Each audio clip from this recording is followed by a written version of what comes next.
Plus de 13 000 victimes et en plein effort, l'espoir d'avoir atteint le pic. En Italie, pays au monde qui paye le plus lourd tribut, la pandémie de Covid-19 a connu mercredi sa plus faible mortalité en une semaine.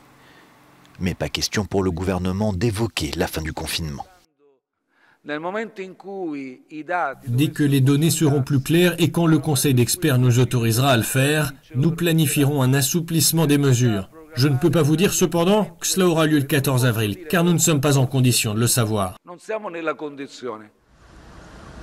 L'Espagne est le deuxième pays européen le plus meurtri avec plus de 9000 décès. Les cérémonies funéraires sont interdites. Dans les hôpitaux, les unités de soins intensifs sont pleines et l'effort se poursuit. Des échantillons sont prélevés par ces infirmières et envoyés à des experts pour analyse. En pleine troisième semaine de confinement, la France a enregistré son pire bilan mercredi. 509 morts rien que dans les hôpitaux. Le retour à la normale ne se fera que progressivement, a averti le Premier ministre.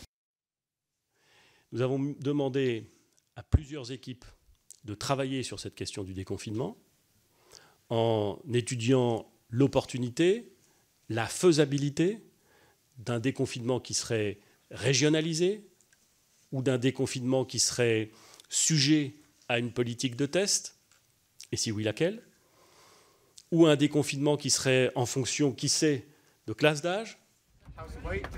Alors que la Royal Air Force teste ses nouvelles capsules destinées au transport de patients, le Royaume-Uni annonce lui plus de 500 morts, du jamais vu en un jour dans le pays, pour un total de plus de 2000 victimes.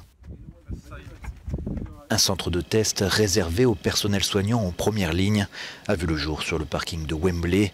Sur les 10 nations les plus infectées au monde, 7 sont européennes.